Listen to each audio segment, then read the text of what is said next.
हम लास्ट में करेंगे तो वो आपको तभी आएंगे अगर आप अच्छे से करोगे तो।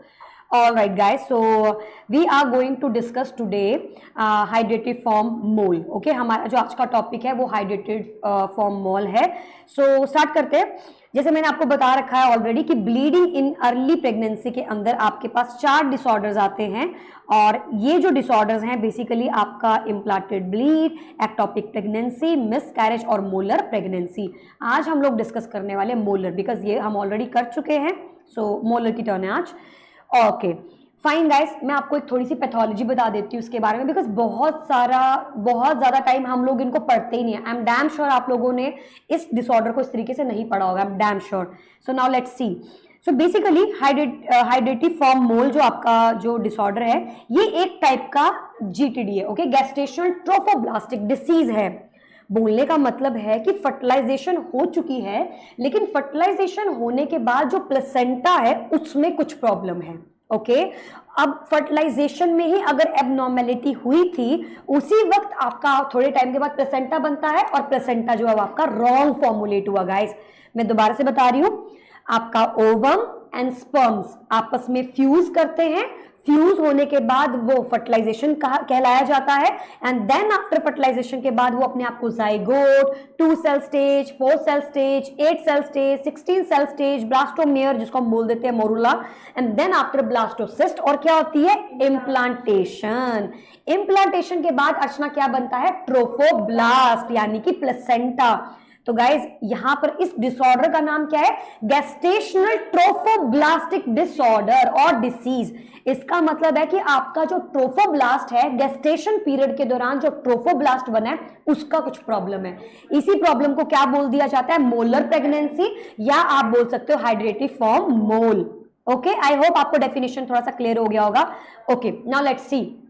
आपके पास यहाँ पे 3 प्रकार के टाइप्स आते हैं गेस्टेशनल ट्रोफोब्लास्ट डिसीज। ओके, पहली रहती है बिनाइन। पहला क्या है हमारे पास, बिनाइन। ओके, बिनाइन के अंदर आपका एक टाइप आता है कंप्लीट और एक टाइप आता है आपका पार्शियल।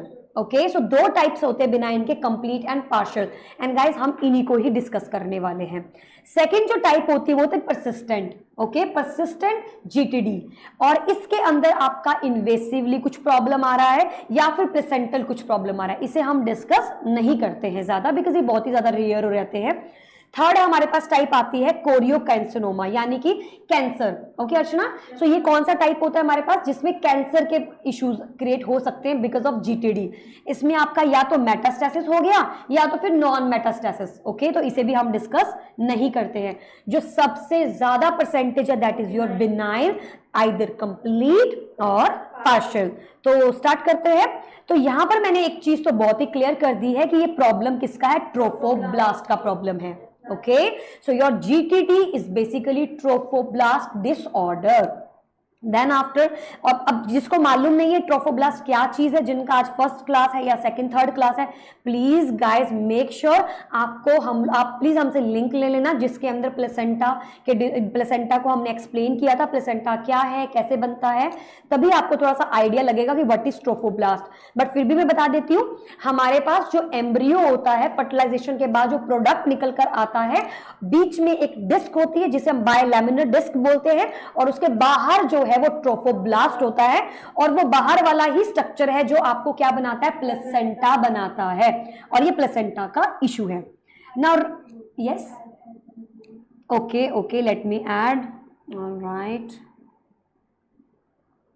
ऑलराइट। सो गाइस मैं दोबारा से थोड़ा सा बता देती हूँ। तो हम लोग क्या पढ़ रहे हैं आज, हम लोग पढ़ रहे हैं मोलर प्रेगनेंसी। हम लोग डिस्कस कर रहे हैं मोलर प्रेगनेंसी को। मोलर प्रेगनेंसी में हमने क्या बोला कि it's a kind of GTD disease. Okay, gestational trophoblastic disease. Trophoblast यहाँ पे वर्ड आ जाता है, और ट्रोफोब्लास्ट का मतलब आपको पता होना चाहिए इस डिसऑर्डर को पढ़ने से पहले, विच मीन्स वेरी सिंपल कि आपका जो एम्ब्रियो था, जो बेबी जो जाइगोट बना था, अब उसका जो बाहर वाला स्ट्रक्चर होता है वो ट्रोफोब्लास्ट बनाता है, जो कि आगे जाके प्लेसेंटा फॉर्मुलेट करता है, और जो इंटरनल स्ट्रक्चर होता है वो आपका एम्ब्रियो बनाता है, जिसमें मीजोडर्म, एंडोडर्म, एक्टोडर्म होते हैं। तो हम जिस इस जीटीडी का जो डिसऑर्डर है इसके अंदर क्या पढ़ने वाले हैं, ट्रोफोब्लास्ट का प्रॉब्लम। ओके ये 3 टाइप्स का है हमारे पास, एक आता है बिनाइन, एक आता है परसिस्टेंट और एक आता है कोरियो। बट हम लोग डिस्कस करने वाले हैं बिनाइन, जो कि 2 पार्ट्स में है, एक है कंप्लीट और एक है पार्शियल।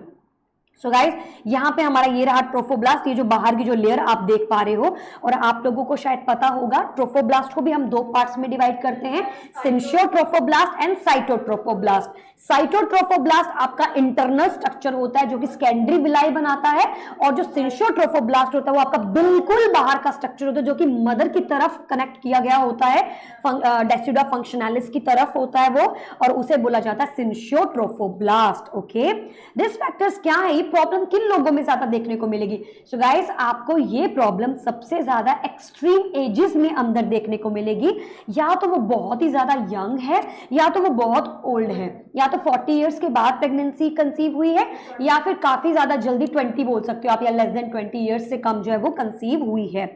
ओरल कॉन्ट्रासेप्टिव पेशेंट बहुत ही ज्यादा लेता है, जिसकी वजह से उसका जो नॉर्मल एम्ब्रियो बनने का जो स्ट्रक्चर रहता है, जो ओवम होता है, जो स्पर्म की जो कंसिस्टेंसी होती है, उसमें कुछ प्रॉब्लम आता है।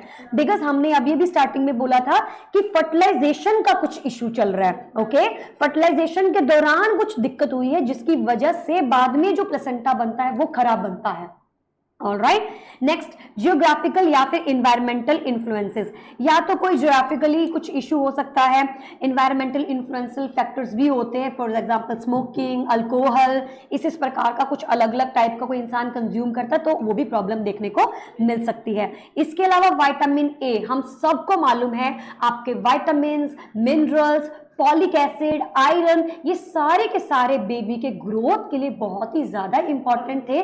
लेकिन अगर किसी को इन सब की कमी है या कुछ इश्यू है तो आपको क्या देखने को मिल सकता है, प्रॉब्लम देखने को मिल सकती है, जीटीडी आपको देखने को मिल सकती है। सो विटामिन ए की डेफिशिएंसी, बीटा कैरोटीन की डेफिशिएंसी, या फिर फॉलिक एसिड की कमी, इनकी वजह से ग्रोथ और डेवलपमेंट बेबी का ना होने की वजह से भी इश्यू देखने को मिल सकता है। Then after guys history of molar pregnancy, 2 to 10%, अगर किसी को ऑलरेडी मोलर प्रेगनेंसी है तो उस पेशेंट को क्या देखने को मिल सकता है? Guys please mute your self, कोई कैंडिडेट है जो जिसका अनम्यूट है, प्लीज आप अपने आप को म्यूट कर लीजिए ताकि आपको रिकॉर्डिंग के टाइम पे प्रॉब्लम ना आए। So vitamin A, beta carotene, folic acid and deficiency in diet में भी आपको ट्रोफोब्लास्ट का इश्यू देखने को मिल सकता है। और लास्ट हिस्ट्री, अगर किसी को ऑलरेडी हिस्ट्री है प्रेगनेंसी के अंदर तब भी इश्यू देखने को मिल सकता है। अब आता है सबसे main point, that is the pathophysiology. So guys have a look, सबसे पहले हम कंप्लीट के बारे में देखते हैं, देन आफ्टर हम इनकम्प्लीट या पार्शियल की तरफ देखेंगे। तो आप देख सकते हो कंप्लीट में, कंप्लीट मोल जो मदर का जो ओवम था, उस ओवम में कोई न्यूक्लियस ही नहीं है, there is no nucleus in the ovum. Okay तो आपका जो ये ओवम है इसमें कोई डीएनए है ही नहीं है। फादर के स्पर्म्स ऑल गुड, फादर के जो स्पर्म्स हैं वो सही हैं, लेकिन मदर का जो ओवम है उसमें आपके न्यूक्लिक मटेरियल ही नहीं है, डीएनए ही नहीं है। Okay let me add, all right. Okay Shivali please आप टाइम से ज्वाइन कर जाया करो। ओके सो अभी हम लोग डिस्कस कर रहे हैं classification of hydatidiform mole, हम लोग पढ़ रहे हैं molar pregnancy. Okay Shivali, all right. So complete mole में क्या हो रहा है गाइस, बहुत इंपॉर्टेंट है, ध्यान से सुनिएगा। मदर का जो ओवम है उसमें कोई डीएनए मटेरियल नहीं है, फादर के स्पर्म में डीएनए मटेरियल है। क्या फादर के डीएनए होने की वजह से और मदर में ना डीएनए हो उस ओवम में तो क्या बेबी बन सकता है? नहीं बन सकता है। ओके बट स्टिल फर्टिलाइजेशन होगी। जैसे ही 23X क्रोमोसोम, X भी हो सकता है, Y भी हो सकता है, कुछ भी हो सकता है, okay depends on the father's chromosome. तो यहां पर मान लीजिए X क्रोमोसोम था फादर का, 23X क्रोमोसोम और मदर में तो कुछ है ही नहीं है। ओके बट स्टिल वो फ्यूज हो जाते हैं और वो क्या बना देते हैं 46XX 46XX, क्योंकि यहां पर अगर जो मेल का डोमिनेंट क्रोमोसोम होगा वही बेबी को मिलेगा। क्यों? क्योंकि मदर के पास तो डीएनए मटेरियल ही नहीं है। ओके या मदर के पास कोई XY नहीं है, ना कोई XX है ही नहीं मदर के पास, तो यहां पर जो भी आपको XX होगा वो फादर का होगा, या XY होगा वो भी फादर का होगा। ओके सो यहां पर जो भी डीएनए मटेरियल है वो फादर का डोमिनेंट रहेगा। देन आफ्टर क्या होने वाला है, इसके बाद आपका एबनॉर्मल प्लेसेंटा, मतलब क्या है बोलने का अर्थ, let me tell you one more time. Father का जो स्पर्म होता है उसमें कितने क्रोमोसोम होते हैं, 23 होते हैं ना। एक्स वाई भी हो सकता, हाँ वो तो मदर के साथ फ्यूज करके बन जाएगा ना, लेकिन यहां पर अगर फादर का एक्स वाई है, ओके, तो यहां पर ये जो प्रोबेबिलिटी मिलेगी वो एक्स एक्स की ही मिलेगी। वाई, ऑब्वियसली मदर और फादर का मिक्स होकर ही तो प्रोडक्ट आता है ना, तो जो फादर का एक्स वाई वो हमेशा तो एक्स वाई नहीं रहेगा ना, वरना तो लड़के ही लड़के होते जाएंगे, सिर्फ लड़की तो होगी नहीं। तो यहाँ पर कई बार एक्स मिल जाता है उस ओवम के साथ, कई बार वाई मिल जाता है। यहाँ पर न्यूक्लिक एसिड नहीं है, डीएनए नहीं है, क्रोमोसोम्स तो होंगे, या chromosome will be there but there will be no DNA material, यानी एक कैरेक्टरिस्टिक होती है ना उस क्रोमोसोम की, वो नहीं होगी वहां पे। ओके, सो या हो सकता है 46XX और 46XY कुछ भी देखने को मिल सकता है। अब क्या होगा, उस डीएनए मटेरियल के ना होने की वजह से आपका जो प्लेसेंटा है वो एबनॉर्मल हो जाएगा। ओके, एक नॉर्मल फर्टिलाइजेशन नहीं हुई है जिसकी वजह से जो आपका प्लेसेंटा है वो एबनॉर्मल हो गया है। Next, increase proliferation of the trophoblastic cells, आपके जो यहाँ पे ट्रोफोब्लास्ट होंगे उनका जो प्रोलिफरेशन है वो बहुत ही ज्यादा मात्रा में होगा, जो कि नेचुरली भी होता है, it's okay, it's absolutely fine, लेकिन स्पेशली कौन से वाले सेल्स का होगा, सिंशियोट्रोफोब्लास्ट। सो गाइस, आपका जो कंप्लीट मोल होता है इसमें ना तो आप बेबी की हार्ट बीट सुन पाओगे बिकॉज यहाँ कोई बेबी है ही नहीं। Okay, and secondly syncytiotrophoblast cells particularly complete mole के अंदर आपको मल्टीप्लाई करते हुए दिखाई देते हैं। तो इस सिंशियोट्रोफोब्लास्ट की वजह से आपका जो एचसीजी का लेवल होता है वो बहुत ज्यादा हाई होता है। ओके, एलएच, एफएसएच, टीएसएच, इन सब का लेवल बहुत ज्यादा हाई होगा बिकॉज आपका प्लेसेंटा का सिंशियोट्रोफोब्लास्ट ने अपने आप को क्या किया है, प्रोलिफरेट किया है। डोंट वरी, मैं एक बार दोबारा से बता दूंगी, आप बस सुनिए फर्स्ट ऑफ ऑल, रिलैक्स होके। नेक्स्ट, दूसरी तरफ हमारे पास टाइप आती है पार्शियल मोल। पार्शियल मोल में बेसिकली मदर के स्पर्म्स भी पूरे हैं, सॉरी मदर का जो ओवम का जो न्यूक्लिक एसिड है वो भी पूरा है और फादर का भी पूरा है, लेकिन यहां पर दो स्पर्म्स एक ओवम के साथ फ्यूज करते हैं, इसे बोला जाता है पार्शियल मोल। यानी कि एक आपके आ गया फादर का एक्स वाई, एक और फादर का एक्स एक्स, दो अलग अलग तरीके से स्पर्म्स जो हैं वो मदर के ओवम के साथ क्या करते हैं, फ्यूज करते हैं और क्या बना देंगे, 23 प्लस 23, 69XXY, 69XXX, 69XYX, कुछ भी बना सकते हैं। अब यहां पर न्यूक्लिक एसिड तो है, डीएनए मटेरियल भी है, क्रोमोसोम भी चलो आ गए हैं, लेकिन गाय अगेन प्लेसेंटा क्या होगा, इधर भी एबनॉर्मल। ओके, लेकिन यहां पे जो प्रोलिफरेशन होगी वो कौन से टाइप के सेल्स की होगी, साइटोट्रोफोब्लास्ट, जबकि आपके कंप्लीट मोल के अंदर सिंशियोट्रोफोब्लास्ट का मल्टीप्लिकेशन हुआ था, लेकिन आपके एबनॉर्मल प्लेसेंटा में जो आपका पार्शियल मोल है इसमें आपका साइटोट्रोफोब्लास्ट क्या करता है, अपने आप को मल्टीप्लाई करता है और जिसकी वजह से आपका एचसीजी का लेवल नॉर्मल होगा। व्हाई, बिकॉज सिंशियोट्रोफोब्लास्ट को डिस्टर्बेंस नहीं हो रही है, यहां पे आपके साइटोट्रोफोब्लास्ट क्या कर रहे हैं, मल्टीप्लाई कर रहे हैं। और आपको पता होगा सिंशियोट्रोफोब्लास्ट ही मेन ऑर्गन होता है प्लेसेंटा में जो एचसीजी को सिक्रीट करता है। तो इस प्रेगनेंसी के अंदर जो पार्शियल मोलर प्रेगनेंसी होगी, इस प्रेगनेंसी में आपके जो एचसीजी का जो लेवल होगा that will be normal. Okay, अब बात करते हैं अपीयरेंस की, यानी जो प्रोडक्ट बन रहा है उसकी अपीयरेंस कैसी कैसी है। सो गाइस, अगर हम बात करते हैं कंप्लीट मोल की, उसमें तो बेबी बिल्कुल भी नहीं है, तो रिजेंबल बंच ऑफ ग्रेप्स, ऐसा लगेगा कि ट्रोफोब्लास्ट के सिंशियोट्रोफोब्लास्ट ने जुड़ जुड़ के एक गुच्छा सा बना रखा है ग्रेप्स का। ओके, जिसमें पानी भरा हुआ है, फ्लूइड भरा हुआ है, फीटस नहीं है, एम्नाइटिक सैक नहीं है, प्लेसेंटा नहीं है, absent. All the three things are absent in your complete mole. Ranjana, I hope it is clear about complete mole. Perfect. Perfect. Now let's see another type, partial mole के अंदर क्या characteristics देखने को मिलते हैं। So guys, आपका जो partial मोल था जिसमें आपके साइटोट्रोफोब्लास्ट मल्टीप्लाई कर रहे थे बट वहां पे प्रोडक्ट था, ओके। तो resemble placenta, okay, few vesicles, वहां पे कुछ वेसिकल्स होते, कुछ ज्यादा नहीं होते, बिकॉज साइटोट्रोफोब्लास्ट ही अपने आप को मल्टीप्लाई कर रहा है, तो जो आपका कंटेंट होगा वो थोड़ा सा वहां पे ग्रेप्स लाइक होगा but smaller size, okay, on maternal side, और वो भी किस तरफ होगा, मदर की तरफ होगा, ओके। आइडेंटिफाई कर सकते हो आप फीटस को, आप पता लगा सकते हैं कि ये एक बेबी है, and that show growth malformation, और जिसके अंदर काफी अलग अलग प्रकार की मालफॉर्मेशंस देखने को मिलेंगे। हो सकता है baby intra uterine growth retardation में चला जाए, हो सकता है आईयूडी हो जाए, इंट्रा यूट्राइन डेथ हो जाए। कोई मुझे बता सकता है आईयूडी सबसे ज्यादा मोस्ट कॉमनली कौन से टाइम पे होती है? गाइस, ये एक क्वेश्चन आ चुका है ऑलरेडी कि सबसे ज्यादा आईयूडी कौन से थ्रू आउट द प्रेगनेंसी कौन से टाइम पे होती है? Option, let me give you the option, first trimester, second trimester, third trimester, और two to 3 weeks before delivery. Guys, the answer is 2 to 3 weeks before delivery, okay. ध्यान रखना, आपका IUD चाहे वो गेस्टेशनल डायबिटीज हो गया या आईयूडी, मतलब मोस्ट कॉमन टाइम बताऊं मैं आईयूडी का इन गेस्टेशनल डायबिटीज और कोई भी प्रकार की, the guys the answer is 2 to 3 weeks before delivery, okay.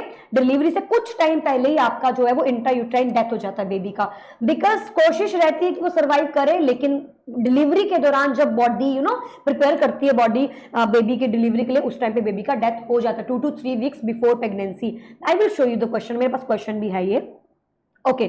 Now the main and most important point, complete mole में कैंसर बनेगा या फिर पार्शियल मोल में? गाइस, कंप्लीट मोल में कैंसर देखने को मिलेगा, यस। अंकिता बोल रही है मुझे ऐड करने के लिए। All right guys, no there is no Ankita. All right, मुझे बता देना, उन्हें प्लीज मैसेज कर दीजिए कि दोबारा से रिक्वेस्ट भेजने के लिए, ओके। रिस्क ऑफ मैलिग्नेंसी, आपके कंप्लीट मोल के अंदर सबसे ज्यादा जो चांसेस होते हैं वो मैलिग्नेंसी के होते हैं, और पार्शियल मोल में जो है वो decrease risk of malignancy. I hope it is clear. और गाइस, जिन जिन को यहाँ पे डाउट है कि मैम इससे ट्विन नहीं हो सकते, बिल्कुल इसमें ट्विन देखने को मिलते हैं आपके पार्शियल मोल के अंदर, बिकॉज 2 स्पर्म बने हैं ना यहाँ पे, 2 sperm, yes, why not, okay. इसमें क्या होता है, जो ट्विन्स होते हैं उसमें एक ट्विन जो होता है वो बिल्कुल अच्छा होता है, और एक ट्विन या तो वैनिश हो जाएगा या फिर उसमें बस वेसिकल्स ही रह जाएंगे। तो इसमें एक ट्विन हो सकता है सारा न्यूट्रिशन ले ले, हर एक चीज ले लो, और एक ट्विन जो है वो बेचारा उसकी डेथ हो जाए, okay guys. So that is all about your differentiation between your complete and partial mole. अब हम लोग डिस्कस करते हैं, आप यहां पे भी देख सकते हो किस प्रकार से, देखो, क्रोमोसोमल एबनॉर्मेलिटीज होती हैं, एससीजी का लेवल बढ़ा हुआ होता है, हाइड्रेटेड फॉर्म मोल होता है, इन्वेसिव मैलिग्नेंट टिश्यूज होते हैं, इन पे हमें इतना ज्यादा जोर नहीं डालना है, okay. Now the next thing is clinical presentation, किस प्रकार से रिप्रेजेंट करता है कंप्लीट मोल और किस प्रकार से रिप्रेजेंट करता है पार्शियल मोल। सो गाइस, अगर मैं कंप्लीट मोल की बात करूं तो आप लोग यहां पे देख सकते हो in the clinical presentation, complete mole, okay, amenorrhea। तो अर्चना, यहाँ पे पीरियड्स बंद हो चुके हैं, okay. Less than 20 week gestation, history of vaginal bleeding and abdominal pain, और पेशेंट क्या रिप्रेजेंट करेगा, अनीमिया, ओके। नोजिया, वॉमिटिंग देखने को मिलता है। ये मैं बात कर रही हूँ कंप्लीट मोल की, कि कंप्लीट मोल वाली लेडी किस तरीके के सिम्टम को रिप्रेजेंट करेगी, तो वो आपको एमनोरिया दिखाएगी, ओके। और एमनोरिया जो होगा वो लेस देन 24 वीक्स, यानी इसके बाद गेस्टेशन आपका आगे प्रोसीड नहीं करेगा। हिस्ट्री वेजाइनल ब्लीडिंग की, एब्डोमिनल पेन के बारे में बताएगी, अनीमिया होगा उस लेडी को, नोजिया वॉमिटिंग की कंप्लेन करेगी, और guys in some cases hypertension, pre eclampsia देखने को मिलता है इस कंडीशन के अंदर। वाई? बिकॉज वो जो प्रोडक्ट है जो अभी मदर के वूम में है वो एक तरीके से हाइपोक्सिया दिखाएगा, और मदर की बॉडी के अंदर क्या रिलीज करता रहेगा, chemicals, okay. And these chemicals will disturb the endothelium, yes Ankita ने फिर से भेजा। All right, so let me add Ankita. Guys please आप लोग 4:05 पे ज्वाइन कर लीजिए करें, ओके, बिकॉज उसके बाद फिर हमारा क्लास डिस्टर्ब हो जाता है। Anyways it's okay, complete mole, so complete mole के रिप्रेजेंटेशंस क्या हैं? गेस्टेशन 20 वीक्स के कम होगा, विजाइनल ब्लीडिंग पेशेंट रिप्रेजेंट करेगा, एब्डोमिनल पेन होगा, anaemia, nausea, vomiting patient show करेगा, hypertension, very very important, and thyroid, thyroid के जो हार्मोन्स हैं वो भी क्या हो जाएंगे अर्चना? ऑल्टर। क्यों? क्योंकि पूरी बॉडी में तहस नहस मच रखा हुआ है। व्हाई? बिकॉज बेबी जो अंदर है वो जो कैरी कर रही है वो चीज, it is not a baby, वो उसकी बॉडी में हार्मोनल डिस्टर्बेंसेस कर सकता है, वो प्रोडक्ट क्या कर सकता है? टैकिकार्डिया कर सकता है, यहाँ पे सुप्रावेंट्रिकुलर टैकिकार्डिया, डिज्निया, ये सारे कॉम्प्लिकेशन जो है वो मदर के अंदर देखने को मिल सकते हैं। तो remember this thing, complete mole that's a dangerous thing, ये काफी ज्यादा डेंजरस प्रॉब्लम है। Then after guys on physical examination, जब आप फिजिकल एग्जामिनेशन करोगे तो आप क्या देखोगे? वुमेन लुक पेल, अनीमिया की पेशेंट होगी तो वो थोड़ा सा पेल दिखाई देगा, थोड़ी बीमार दिखाई देगी, एंड मे बी फेब्राइल, और उसे फीवर भी हो सकता है बिकॉज वो इन्फेक्शन भी कर सकती है चीजें, वो प्रोडक्ट जो उसके वूम के अंदर है वो इन्फेक्शन भी लीड कर सकता है। Uterus can be enlarge normal, यहाँ पे नॉर्मल का मतलब क्या है? यहाँ पे इस नॉर्मल का मतलब है कि गेस्टेशनल एज के साथ जो इनलार्जमेंट है यूट्रस की वो आपको देखने को मिल सकती है। तो जैसे जैसे गेस्टेशनल एज बढ़ती चली जाएगी आपको लगेगा कि सब नॉर्मल है, बट नॉर्मल नहीं होता है बिकॉज अंदर प्रोडक्ट ही नहीं होता है। कंसिस्टेंसी, इंटरनल एंड एक्सटर्नल ब्लॉटमेंट, जो कि हम लोगों ने नॉर्मल फिजियोलॉजिकल सिम्टम्स में पढ़ा था, जो कि आपकी प्रेजेंट होती है इंटरनली 16 एंड 24 वीक्स के आसपास, लेकिन यहां पर आपको ना तो इंटरनल ब्लॉटमेंट दिखेगा ना ही एक्सटर्नल। जिनका आज फर्स्ट क्लास है प्लीज रिमेंबर दिस थिंग, ब्लॉटमेंट एक साइन है जो कि आपके प्रेगनेंसी के दौरान देखने को मिलता है। आप बाहर से 2 फिंगर्स जब यूट्रस में बाहर से ओके एब्डोमेन में प्रेस करोगे तो आपको रिबाउंड महसूस होगा, उसे हम एक्सटर्नल ब्लॉटमेंट बोलते हैं। और अगर आप 2 फिंगर वेजाइना के अंदर डालकर महसूस करते हो आपको रिबाउंड फील होता है, उसे हम इंटरनल ब्लॉटमेंट बोलते हैं। और ये इंटरनल और एक्सटर्नल प्राइमरी ग्रेविडा में अलग वीक्स पे होती है और मल्टी ग्रेविडा में अलग वीक्स पे देखने को मिलती है। लेकिन आपके हाइड्रेटेड फॉर्म मोल में क्या होगा? ये एब्सेंट होगी because there is no baby, इसीलिए आपको एब्सेंट देखने को मिलेगी। फीटल हार्ट साउंड्स भी आपको एब्सेंट देखने को मिलेंगे, वो भी आपको देखने को नहीं मिलेंगे। यूजुअली लीड अबॉर्शन 3rd और 6th मंथ ऑफ प्रेगनेंसी तक, इसके बीच में आपको क्या हो जाएगा? अबॉर्शन, जैसे कि हमने यहाँ पे पढ़ा था भी थोड़ी देर पहले 24 वीक्स, राइट? सो इस वीक के दौरान आप क्या देखोगे कि अबॉर्शन देखने को मिला है। सो गाइस यहाँ पे अबॉर्शन बोला है मैंने, इंट्रा यूट्राइन डेथ नहीं बोला है। These 2 terms are different, okay? हम लोग डिस्कस करेंगे जब अब लेबर के डिसऑर्डर हम स्टार्ट करने वाले हैं कल तक, तो जब हम लेबर के डिसऑर्डर्स पढ़ेंगे उसमें आता है intrauterine death. But abortion viability से कम, ओके? आपका वायबिलिटी से कम आपका जो बेबी वो जब एक्सपेल आउट कर जाता है अलग अलग तरीकों से, या थ्रेटेंड से, inevitable, missed, complete, incomplete, last lecture में हमने डिस्कस किया था ये सारा चीजें। तो आपका अबॉर्शन आपको 3 से 6 महीने के अंदर खुद ही देखने को मिल जाएगा, अपने आप चीजें जो है वो बाहर आ जाएंगी। अब बात करते हैं पार्शियल मोल की। सो यहाँ पे जो पार्शियल मोल होता है उसमें कुछ भी ज्यादा कैरेक्टरिस्टिक फीचर्स नहीं होते हैं, लेस सिवियर सिम्टम। क्यों? क्योंकि इधर बेबी जो है वो प्रेजेंट है, तो आपके जो सिम्टम्स होंगे वो लेस सिवियर होंगे, ओके? डायग्नोस लेटर, धीरे धीरे ही पता लग पाएगा क्योंकि बेबी भी है अंदर, so it will be very difficult to diagnose. तो आप क्या देखते हैं, जब अल्ट्रासाउंड आप करेंगे तो आपको एक सरप्राइज मिलेगा, ओलिगोहाइड्रोएमनियोस होगा, इंट्रायूट्राइन ग्रोथ रिटार्डेड हो चुकी होगी और मालफॉर्मेशन ऑफ द फीटस। तो अर्चना क्या यहाँ बेबी की डेथ हुई? नहीं हुई। तो पार्शियल मोल के अंदर जरूरी नहीं है कि बेबी की डेथ होगी, लेकिन इस कंडीशन के अंदर अल्ट्रासाउंड करने पे आपको ओलिगोहाइड्रोएमनियोस देखने को मिल सकता है, इंट्रायूट्राइन ग्रोथ रिटार्डेशन देखने को मिल सकती है, मालफॉर्मेशन फीटस के देखने को मिल सकते हैं। और गाइस अगर मालफॉर्मेशन की बात आती है तो ध्यान में रखना, गैस्टेशनल डायबिटीज या जितने भी ज्यादा थोड़े डिसऑर्डर में कार्डियक डिफेक्ट कॉमन होते हैं। कार्डियक डिफेक्ट्स, ये भी एक क्वेश्चन है, ओके? सो कार्डियक डिफेक्ट्स, अगर मालफॉर्मेशंस की बात हो रही है तो कार्डियक डिफेक्ट काफी कॉमन होता देखने को मिलता है। नेक्स्ट बात करते हैं डायग्नोसिस की। सो गाइज अगर मैं डायग्नोसिस की बात करूं, जैसे कि अर्चना ने शुरुआत में भी बोल दिया था, grapes like structure. So guys यहाँ पे दोनों अलग अलग रिप्रेजेंटेशंस देंगे। अगर आप बात करते हैं कंप्लीट मोल की तो एससीजी का लेवल क्या होगा? बहुत ज्यादा हाई होगा, जबकि पार्शियल के अंदर आपके एससीजी का लेवल नॉर्मल थोड़ा सा ही हाई होगा। व्हाई? बिकॉज कंप्लीट मोल के अंदर आपका सिंशोट्रोफोब्लास्ट का प्रोलिफरेशन होता है जो कि एससीजी को बहुत ही ज्यादा ज्यादा मात्रा में रिलीज करता है, जबकि पार्शियल मोल के अंदर आपका जो एचसीजी का जो लेवल होता है वो सिंशो को नाम रिलीज कर साइटोट्रोपोप्लास्ट की प्रोलिफरेशन होती है, जहां पे एचसीजी का लेवल उतना ज्यादा नहीं बढ़ता है। तो आपको इसीलिए एचसीजी का जो लेवल है वो कंप्लीट मोल में सबसे ज्यादा देखने को मिलेगा, जबकि आपके पार्शियल मोल में लो होगा। सेकंड आता है ट्रांस वेजाइनल अल्ट्रासाउंड। जैसे ही आप वजाइना के अंदर एक लंबा सा स्कोप होता है, जैसे आप उसे इंसर्ट करते हो और देखते हो घुमा करके क्या क्या है, तो आप यहाँ पे स्नो स्टॉर्म अपीयरेंस, जैसे कि आपने ग्रेप्स वाले बोले, तो स्नो स्टॉर्म, बर्फ के छोटे छोटे छोटे छोटे स्नो कैसे गिरती है आपको पता ही होगा। सो उस टाइप का तूफान में जो स्नो गिरती है उस टाइप के अपीयरेंस आपको देखने को मिलेगी। और गाइस अगेन ये आपको कंप्लीट मोल के अंदर देखने को मिलेगी। तो कुछ इस प्रकार का डायग्राम आपको देखने को मिलेगा। अगर मैं बात करती हूं पार्शियल मोल में, तो गाइस आपका एचपीएल हार्मोन देखने को मिलता है।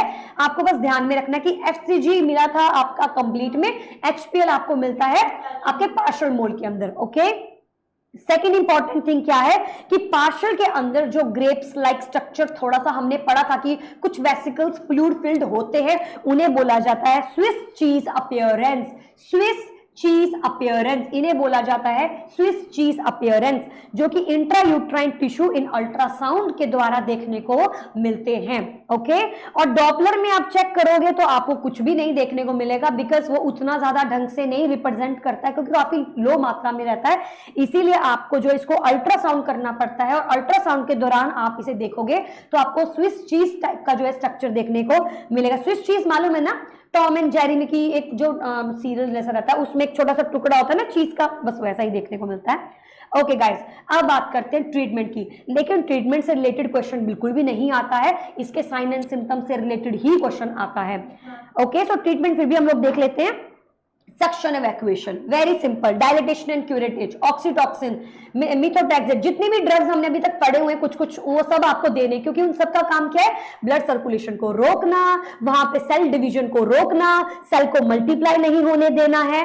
इसके अलावा हमें क्या ध्यान में रखना है, उस मटेरियल को डायलेट करके, जो आपकी सर्विक्स है उसको डायलेटर्स के थ्रू डाइकस्कोस्कैपुलम हम डालेंगे, विजुअलाइज करेंगे। नंबर 2, आप ग्लव्स वगैरह डाल के सब कुछ क्लीन वगैरह करेंगे। नंबर 2, आप स्पेकुलम डालेंगे, देन आफ्टर यूट्राइन साउंड डालेंगे, लेंथ को चेक करेंगे। नंबर 4, आप क्या करेंगे, डायलेटर, स्मॉल साइज का डायलेटर स्टार्ट करोगे डालना, और तब तक डालते जाओगे जब तक 10 to 12 mm जो आपका डायमीटर सर्विक्स का वो आपको मिल नहीं जाता है।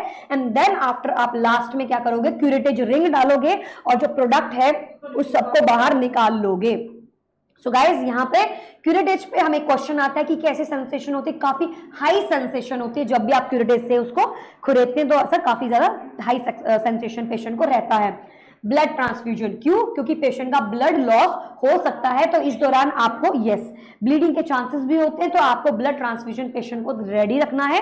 आरएच, मैंने जब जब आपको बताया है कि अगर कभी भी बेबी की डेथ हो रही है, या हाइड्रेटेड मोल था, या फिर एक्टोपिक प्रेगनेंसी थी, किसी प्रकार का ब्लीडिंग प्रॉब्लम है, तो गाइस आपको रहोगम देनी पड़ती है, क्योंकि माना जाता है कि हो सकता है वो आरएच इनकम्पैटिबिलिटी हो, जिसकी वजह से मदर ने उस बेबी को एक्सेप्ट नहीं किया, उसे एंटीजन समझा और उसे डिस्ट्रॉय कर दिया, या फिर उसकी जो फिजियोलॉजी थी वो गलत बन गई। Okay, so we have to give Rh RhoGAM, हमें ये एंड इम्यूनोग्लोबुलिन्स देने पड़ते हैं मदर को।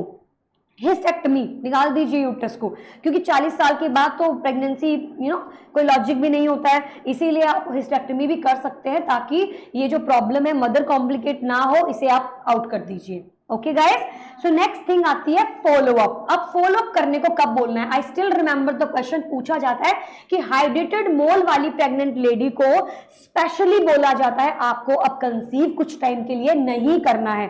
सो गाइस, हमें उसे बोलना है कि आपको 2 साल के बाद दोबारा आना है फॉलो अप के लिए, and you have to avoid pregnancy. Okay, estimating HCG in serum urine. हाँ, एक और चीज, जैसे ही एचसीजी का लेवल कंप्लीट मोल में इतना ज्यादा बढ़ा हुआ था, रिमेंबर बहुत बड़ा था, इसको वापस आने में, नॉर्मल होने में कितना टाइम लगता है, 6 से 8 हफ्ते लगते हैं इसे वापस नॉर्मल आने में, after taking out all the product, body से बाहर निकालने के बाद आपका जो एचसीजी का लेवल है वो लगभग 6 to 8 वीक्स ले लेता है अपने आप को नॉर्मल करने के लिए। देन आफ्टर अवॉइड प्रेगनेंसी, यही मैंने अभी बात बताई थी आपको कि हम पेशेंट को क्या कहते हैं, अवॉइड करने को बोलते हैं, प्रेगनेंसी नहीं करना। I still remember this question, मुझे अभी भी ये क्वेश्चन याद है। एंड गाइस प्रोफाइलेटिकली मिथोट्रेक्सेट, मैंने हमेशा बताया मिथोट्रेक्सेट पेशेंट को देंगे ताकि क्या हो सके, एक्सट्रीम हाई रिस्क केसेस में हमेशा मिथोट्रेक्सेट दीजिए। Archana what is the reason?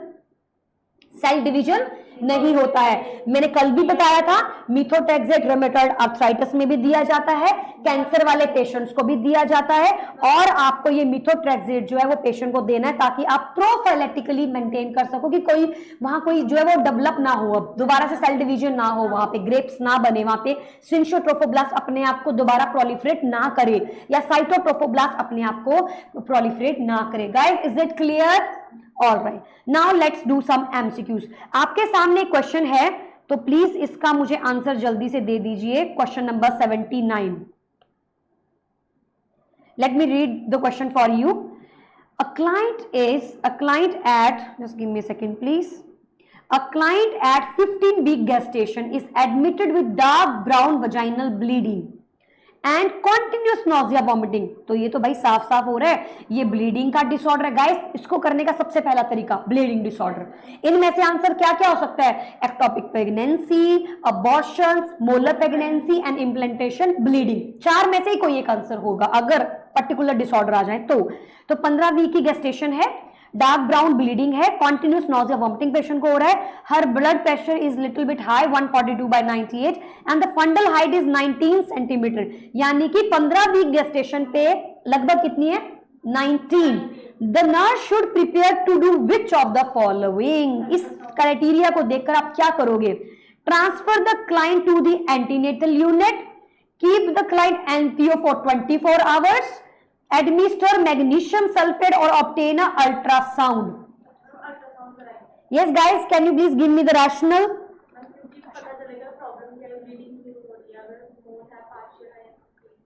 Yes, anybody else? Yes guys, please give me the answer. Yes,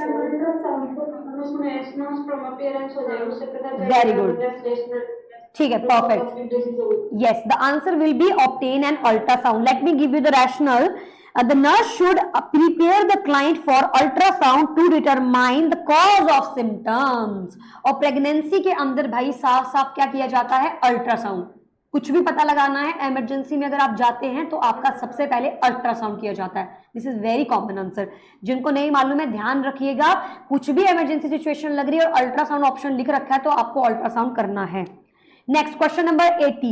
A 38-year-old client at 14-week gestation is admitted to the hospital with a diagnosis of complete hydatiform mole. Soon after admission, the nurse, ma'am, please add. Okay, Simran. All right. Okay, so question number 80, just give me a second. All right, a 38-year-old client about 14-week gestation is admitted to the hospital with a diagnosis of complete hydatiform mole. Soon after admission, the nurse would assess the client for sign and symptom of the following. 14 week की gestation पे जो client है वो क्या symptom आप देखोगे? Pregnancy induced hypertension? No, it's a complete hydatiform mole.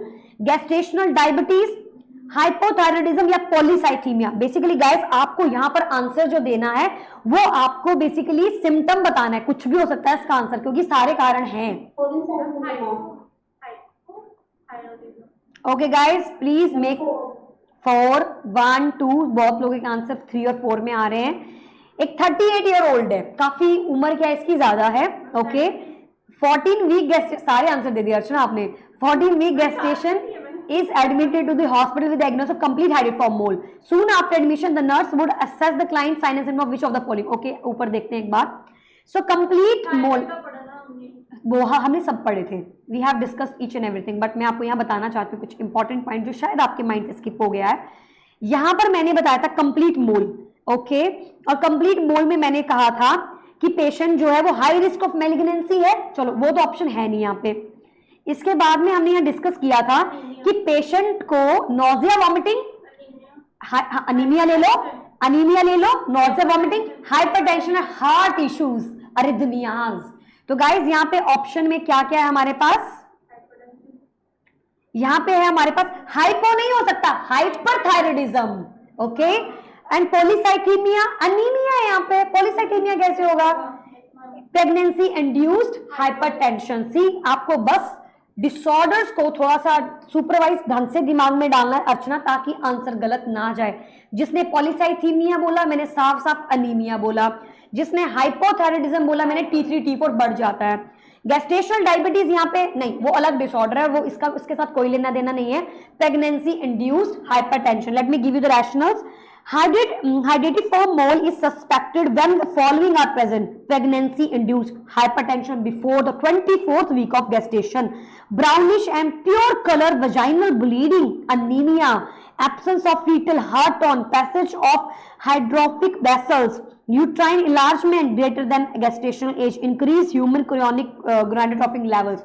ये सारे सिम्टम्स आपको देखने को मिलते हैं। Guys next question number 81, after dilatation and curettage. अब आता है डीएनसी का क्वेश्चन।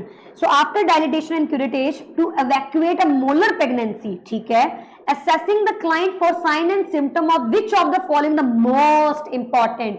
डीएनसी में सबसे ज्यादा इंपॉर्टेंट क्या पॉइंट आता है, urinary tract infection, haemorrhage, abdominal distension या chorioamnionitis, inflammation of your chorions and amnion. Okay guys, what is your answer guys? Yes, Simran fast, या परफेक्ट। हमने बोला था कि डीएनसी के अंदर आपका डीएनसी में क्या कॉमन रहता है, हेमरेज, ब्लड लॉस काफी इंपॉर्टेंट होता है, इसीलिए ये एक रेगुलर प्रोसीजर नहीं है, मैंने साफ साफ कल या परसों बताया था आपको। तो इसका रैशनल क्या है, after D and C to evacuate a molar pregnancy the nurse should assess the client for vital signs. पहला, अगर यहाँ पे वाइटल साइंस लिखा होता तो आप वाइटल साइंस को भी टिक करते, and monitor for sign of haemorrhage because the surgical procedure and may be traumatised, trauma हो सकता है उस दौरान और पेशेंट को ब्लीड हो सकती है। Next question, question number 82, when preparing a multi-gravida client who has undergone evacuation of a hydatiform mole for discharge, the nurse explained need for follow-up care. The nurse determined that the client understands the instruction when she says that she is at high risk for following what? Guys बताओ जल्दी से।